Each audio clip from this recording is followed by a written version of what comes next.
Like every town, Laurel has its ghosts, whether it's the kitschy House of Horror variety, an allegedly haunted restaurant, or the very real history behind an abandoned sanitarium.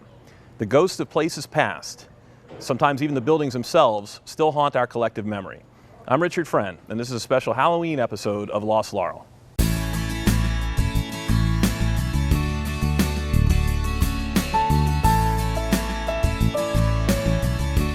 Laurel's House of Horror is the latest in a long tradition of Halloween attractions that included Evil Estate at 126 Lafayette Avenue in the 1970s, and for a brief time, Morbid Mall Mansion here in the old suburban music store. We're here at Laurel Shopping Center at what was originally the cinema at Laurel. And as you'll see, a vacant movie theater makes a pretty good setting for Halloween scares. Oh God, no.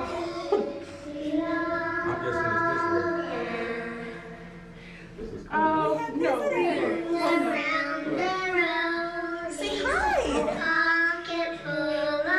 want to come and play with us? No, I do not. Oh. Oh, no, you must stay and play. A couple years ago, I used to build a little haunted house through the woods for the family. Always try to go to haunted houses at least 2 or 3 times a year, just always had fun. Kids loved them, family loved them.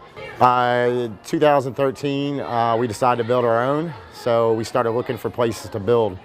I can remember back in the day in Laurel City, the JCs used to put one on over on Lafayette Avenue. So when we started looking for a building, obviously we needed something big enough that could hold a lot of people and be up to the fire regulations as far as sprinklers, exit doors, just big enough to maze it out, to have room for people to walk through.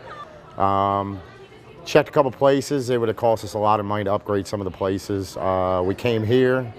The place had been vacant for about 4 years. I think it's good for one thing now, and that's a haunted house, and that's as soon as we walked in the door, we knew what we wanted. The time that we had, I moved in here August 16th, and I opened up September 19th, so I had about a month to clean up. You're talking 4 years of a vacant building, so you had ceilings that were leaking. You had signs that weren't working, exit signs, exit doors, to remove some of the seats, to build props, mazes, and I pretty much was in here by myself 16 hours a day, building it on. I believe it's haunted because I always heard voices inside and stuff as I was building, so that even made it even better. I was down in the hallway the one day and I was building out some walls and I heard a girl scream. And I turned to my son and I said, "What kind of ringtone do you have for your text messages?" And he said, "That wasn't my phone." And still today, I was in here today fixing some things, the curtains and stuff, and I could hear people walking upstairs and just got to keep working. And that's kind of what else brought me to this area. And like I said, they used to, the city and stuff used to do haunted houses right here. And it was just a good area. It's back here. It's kind of quiet back here. The lighting's good. So we are open from now until Halloween, Thursday through Sunday, 7 to 10. Thursday and Sunday, and then Friday and Saturday we're open 7 to 11. You can get your tickets online at the website. The website is www.laurelhaunt.com. It's been great. The city has backed us up a lot. Federal Realty has been great upgrading the building for us. Yeah, it's been great. It's bringing some entertainment back, and then, like I said, we're getting a lot of people from the city here, so it's been good. It's a big family thing too, so I got a lot of family working here and volunteers, and it's been good. It's been good. The cinema at Laurel opened on July 28, 1966, just 1 month after the Laurel Drive-In.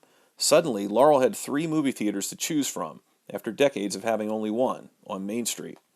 The first film shown at the theater was Cast a Giant Shadow, starring Kirk Douglas, John Wayne, and Frank Sinatra, but many of us remember seeing our share of horror movies here too. The theater floundered in the 1990s and 2000s with the arrival of Laurel Lake Cinema 8, eventually Cinema 12, which ironically ended up being the most short-lived theater of all. That whole section of Laurel Lakes is now Lowe's Home Improvement Center.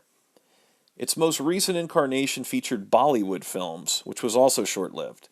If you're in the market for a movie theater and a little slice of Laurel history, this building will be available for lease after the House of Horror closes its doors for another season.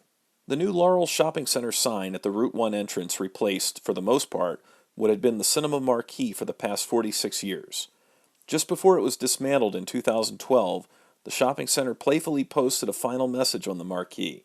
The 60s called and they want this sign back. But as they began taking it down, workers were surprised to find that the original Laurel Shopping Center sign had been hiding beneath it all along. This sign, which the center's first logo was based on, was installed in 1956. The new one may look drastically different, but the ghost of the original sign is very much still here. The twin steel posts that held it since the very beginning are the same ones serving as this sign's skeleton today. Laurel's ghosts are all around us.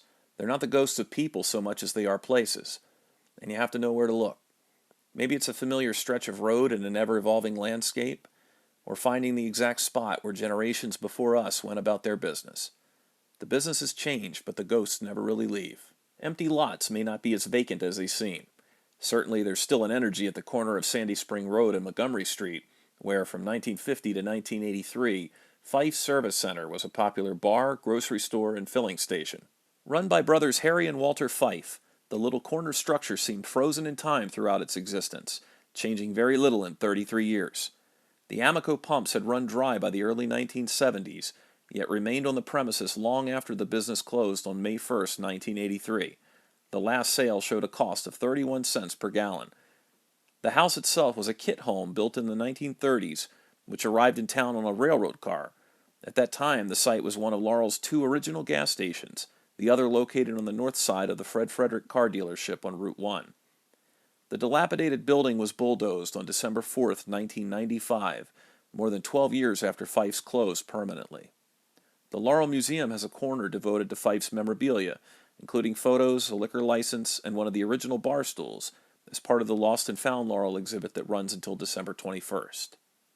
This empty property has seen its share of spirits too, the alcoholic kind, and just maybe those of the paranormal variety.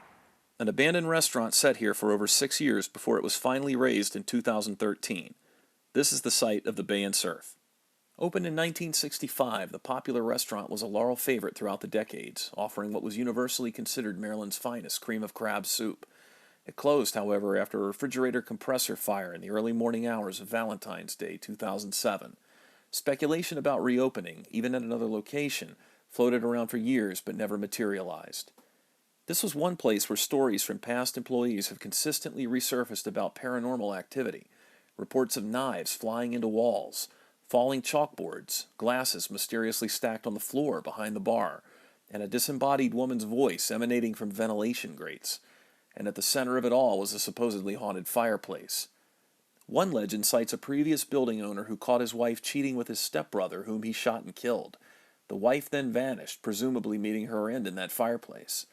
While the legend doesn't attach specific names or dates, it's likely based on a bizarre event that did happen on August 29, 1955, in what was then the Oak Crest Inn. Tavern owner Sam Elam was shot and killed by his brother Robert in what was ultimately ruled self-defense after the two argued over who was buying the drinks. Robert claimed that Sam shot at him first, although no evidence was ever found that Sam had fired a gun. Police were also seeking an unidentified woman who'd been seen earlier with both brothers at a nearby grocery store and may have witnessed the shooting. Maybe they should have checked that fireplace. It was the last thing standing when the Bay and Surf finally came down. In the early days of Laurel Centre Mall, Halloween was a big deal. In 1980, I was one of several kids who entered a costume contest which involved marching in a Halloween parade from Laurel Shopping Center to the new mall, then being interviewed at center stage by promotion director Dick Bromley, who'd formerly owned the Hobby House store on Main Street and at Laurel Plaza in the 1960s. Mr. Bromley asked who I was and who I was supposed to be. Based on the Polaroid they shot that night, I was some type of gaunt, hybrid zombie vampire, complete with my own little cardboard coffin, which I'd meticulously colored with toxic black magic markers. When introduced, I put the coffin down, sat inside it, and then dramatically rose, Nosferatu style. Unfortunately, at that exact moment, a tragedy occurred. One of the special guest judges for the event was Congresswoman Gladys Noon Spellman, who was also a Laurel resident. Mrs. Spellman had suffered a heart attack and collapsed, falling into a coma that would last for the final 8 years of her life. Being a 7-year-old, I remember nervously asking my mom if there was any possibility that I'd scared her to death. Somehow, I actually won the costume contest. The grand prize was my first ever BMX bike, courtesy of Montgomery Ward's. But I never entered another one, and Halloween has always reminded me of that fateful night at Laurel Centre Mall. Just west of the old Laurel Mall was the site of a particularly creepy location, and one with an equally creepy history, the Laurel Sanitarium. Opened in 1905, it was visible from Cherry Lane, and its main building set approximately where the Middletown Apartments high-rise is today. Abandoned after the death of founding Dr. Jesse Coggins, who died at the sanitarium himself, the complex was destroyed in a controlled burn in 1964. Historian Kevin Leonard recently wrote about the sanitarium in his History Matters column for the Laurel Leader. The Laurel Sanitarium was located right here behind the new Laurel Town Center that's under construction. The property extended from Route 1 all the way back this way to what is now the grounds of Laurel High School. 4th Street ended just past Green Hill Avenue, and what would later become Cherry Lane was the dirt road that led to the sanitarium. The rumors and myths about this local landmark have persisted for years, most of which have no basis in fact. The true story for this very scary Laurel landmark is quite a story. Sanitariums commonly treated mental illness, alcoholism, and drug addiction. The liberal commitment laws of the times were partly responsible for their popularity. Sanitariums were sometimes used instead of standard hospitals by relatives of the afflicted who found it relatively easy to have someone committed, often for life. Many sanitariums offered miracle cures which were always found to be frauds, and they also experimented with controversial treatments. Sanitariums were subject to little or no regulation or oversight, and patients had no privacy or rights. The Brewster Park Hotel was built on the block bordered by 5th, 6th, Talbot, and Carroll Streets in Laurel in the 1880s. It could accommodate up to 60 guests, but it was never a financial success. It eventually closed and sat empty for a few years. Dr. Leslie E. Keeley operated 32 Keeley Institutes across the country. He bought the Brewster Park Hotel around 1894 and opened another in Laurel. In a 1901 advertisement in McClure's magazine touted the Keeley Cure, which was based on his revolutionary idea that addiction was not hereditary and could therefore be cured. But the Keeley Cure was eventually proven to be a fraud, and the very rich Dr. Keeley went out of business. In 1906, Laurel's Keeley Institute was sold to the second female surgeon in Baltimore's history, who renamed the facility after herself, the Dr. Flora A. Brewster Sanitarium. But Dr. Brewster's tenure in Laurel was brief. She filed for bankruptcy just a few months later. The Brewster Sanitarium was bought at auction by Drs. Coggins and DeWeese. They had big plans for the building. The large farmhouse on the Gambrels property became a dormitory for patients, and a new administrative building was built to the right of the dorm for the sanitarium. As their practice quickly grew, the doctors knew they needed another dorm so they could separate the men and women patients. They had the radical idea to move the old Brewster Park Hotel to the grounds of the Laurel Sanitarium instead of constructing a new building. They bought the hotel very cheaply at auction.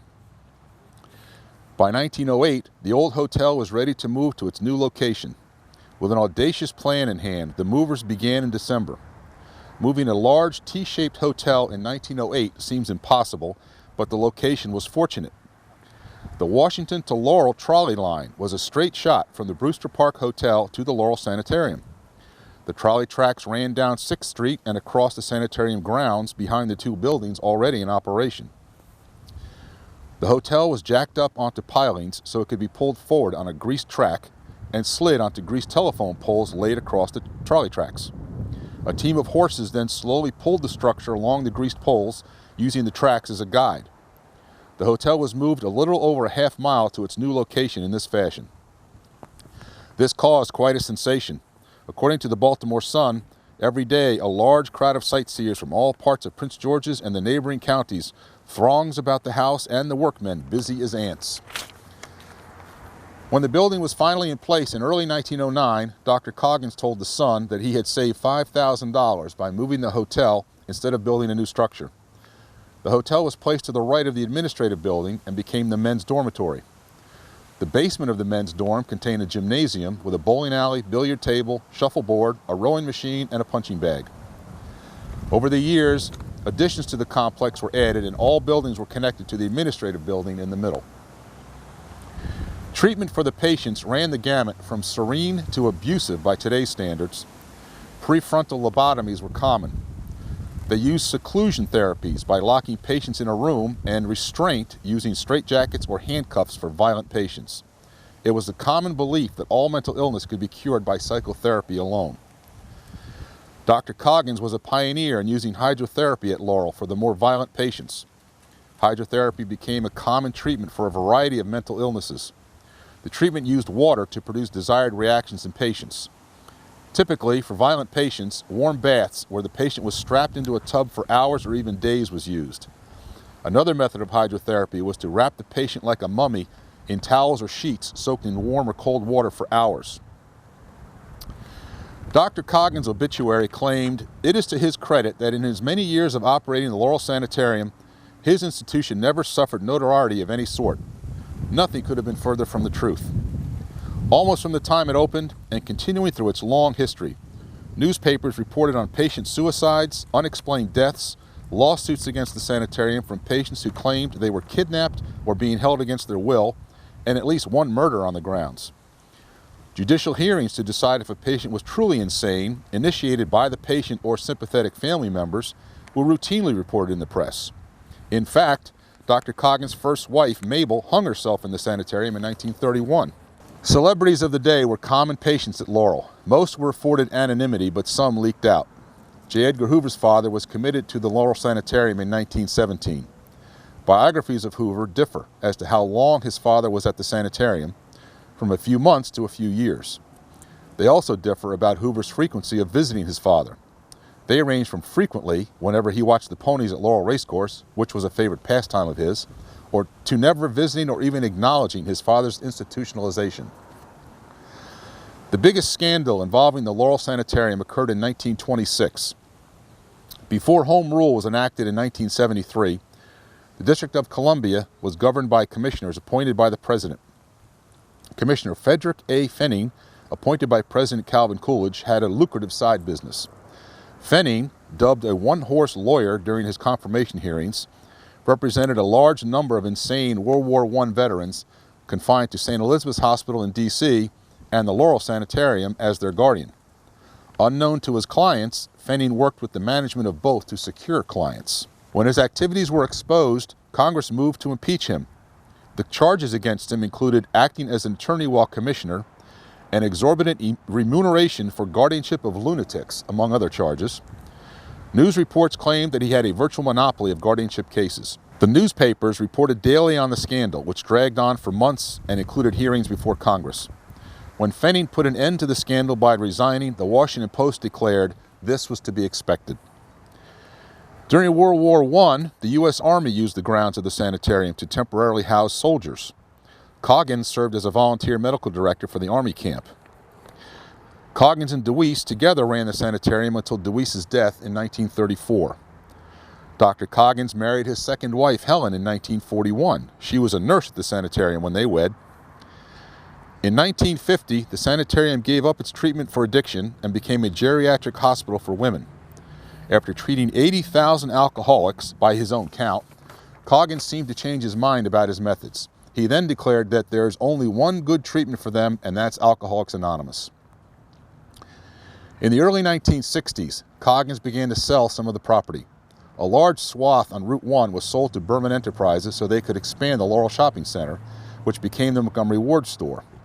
Another large tract behind the buildings was sold to the PG County School System, which used it to build a new Laurel High School. Coggins died at the sanitarium in 1963 at the age of 88. He had been confined for about a month after a heart attack.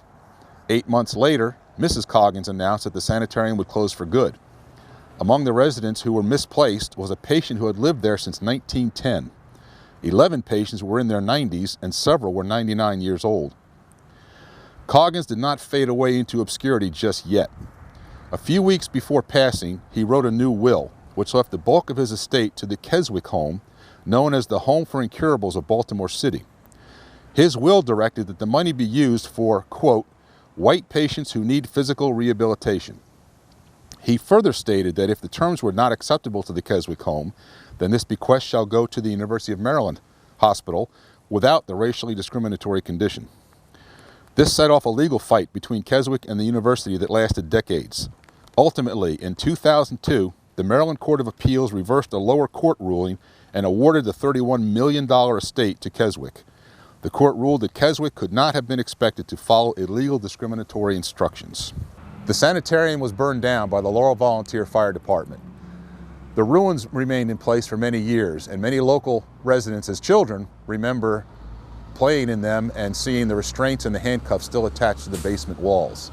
The sanitarium to this day remains a very spooky memory for many longtime residents.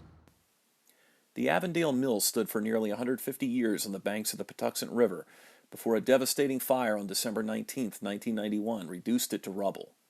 The massive three-story stone building had been the last of Laurel's surviving mills, and although it was vacant in the 1980s, plenty of people recall the distinct feeling that it wasn't. Reports of mysterious voices and footsteps were common, both from kids and adults during the time Laurel's Department of Parks and Recreation ran a day camp on the grounds. Even with the historic building long gone, many still feel uneasy and even avoid this end of Avondale Street.